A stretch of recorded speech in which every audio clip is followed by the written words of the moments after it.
Cheap versus expensive. Keyboard switches. Let's get right into it. Starting off with the Gateron yellow, here's what they sound like.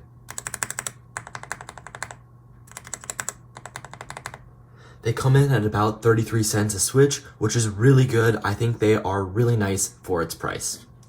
Next up, we've got the tangerine switch, which is 65 cents per switch. This is the mid-range switch, and here's how they sound. They're really, really smooth. I almost don't think that you need to lube them. They just sound a little bit deeper when they do, but let's move on. For the most expensive switch, we have an ice cream switch, which is the combination of a novelty cream and a Water King switch.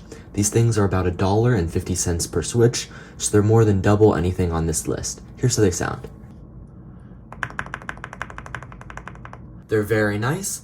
I like the sound of them a lot. Super smooth, awesome to type on, although they're very expensive. Hope you enjoyed.